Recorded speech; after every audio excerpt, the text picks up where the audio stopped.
Hello, still without a tripod, but my name is Adam and I'm on a quest to become the most prolific reviewer of all time. And to do that, I want to review about 15,000 things: books, movies, podcasts. I've been on a bit of a Bette Davis kick recently, and it started a few weeks ago when I watched All About Eve. So that inspired me to find out more about Bette Davis because I think she is like this actress who was a bit before my time, although I noticed that she was still working when I was a kid. But I didn't really have any realization of who she was until quite recently. And she's one of those people who, I mean, I know the actress's name, but I don't know any of her work because, again, this time period, not very well known to me. So I'm really happy to be able to explore it. Today I'm reviewing a 1942 film called Now Voyager, which stars Bette Davis, Claude Rains, Paul Henreid, and Gladys Cooper as a delightful performance as an overbearing mom. And this is a film that people consider. So, Bette Davis was nominated, I think, 10 times for the Best Actress Award, and she won twice.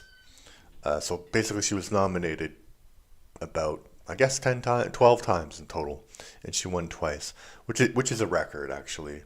She's up there. I think obviously Meryl Streep has way more nominations than Bette Davis does, but like if you think about Meryl Streep is kind of like the Bette Davis of our times. So anyway, she was nominated. Bette Davis was nominated for a Best Actress for this role. Should she have won? Well, let me tell you a little bit of the plot first, and then I'll come back to whether or not she should have won.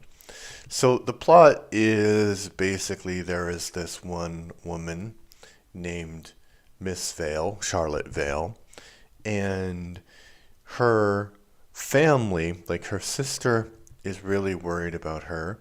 So they bring in a psychologist by the name of, I forget what his name is, but he's played by Claude Rains.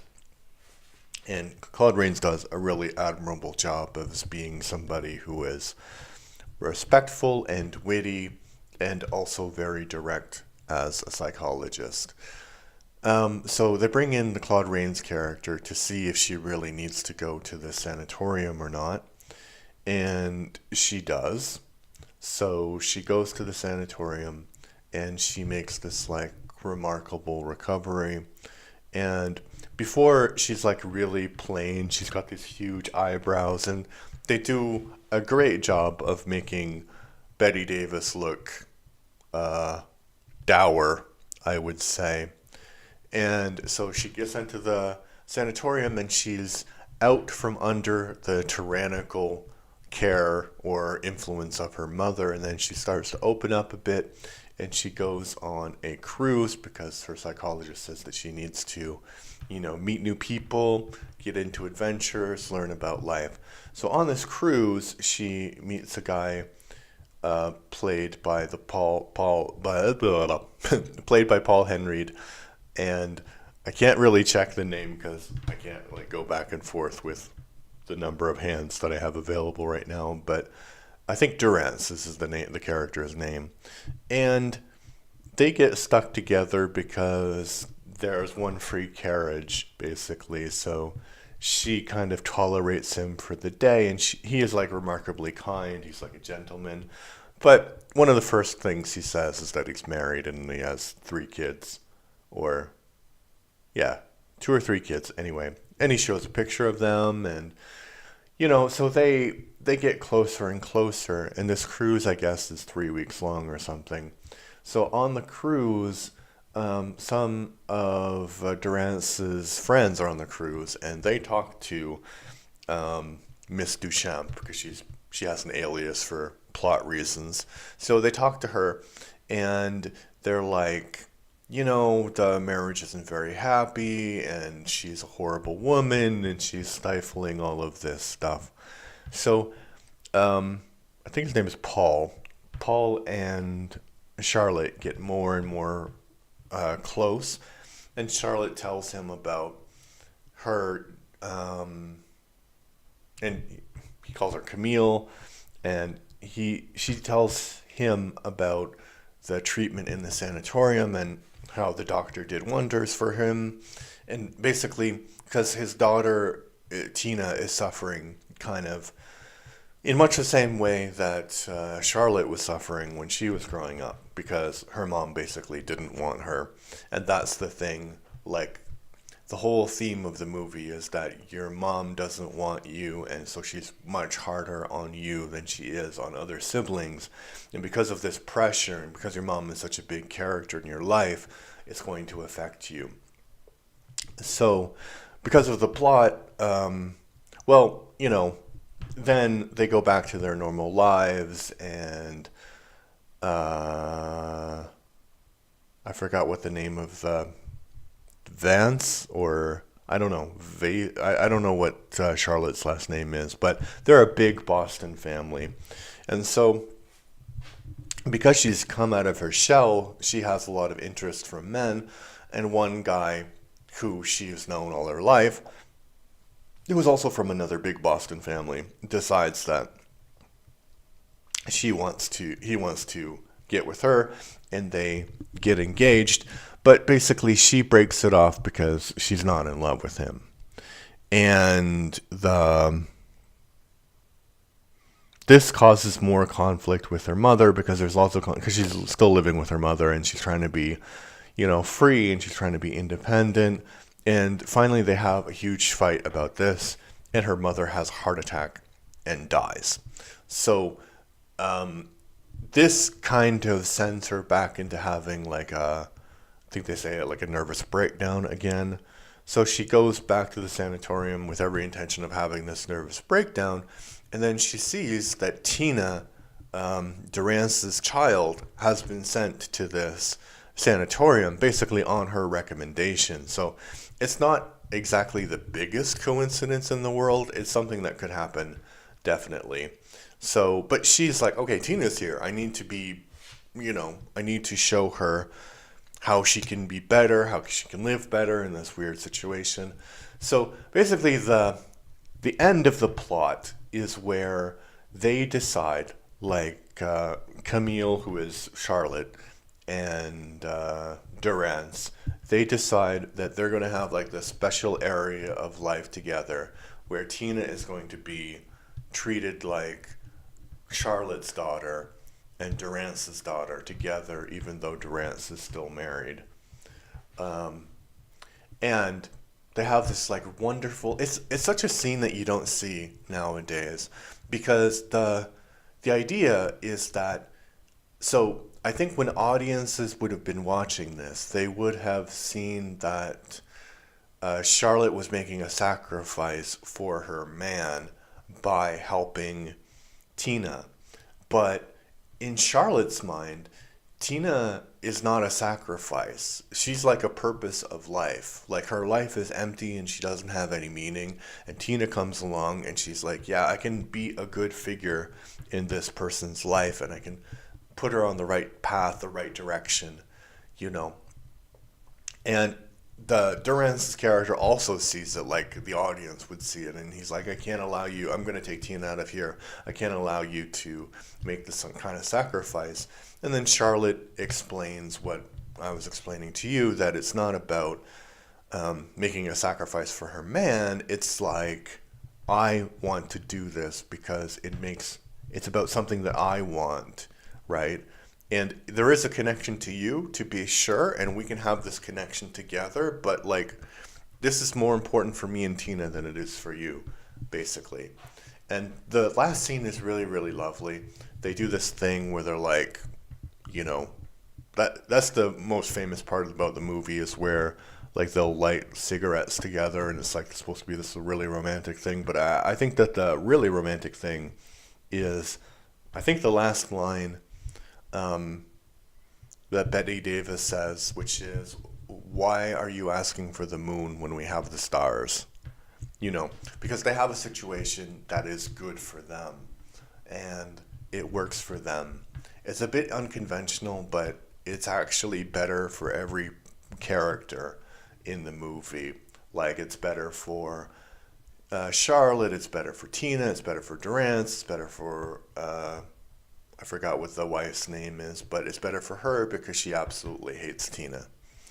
Um, yeah. Is there anything negative about the movie? I don't think that there's anything negative per se, but it's not a movie.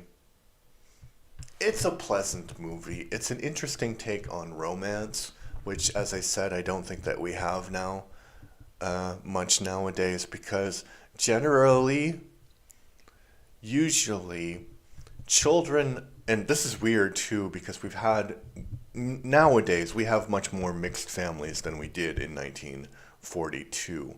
But the role of children in the love lives of their parents in cinema seems to be like more less and less and less and less.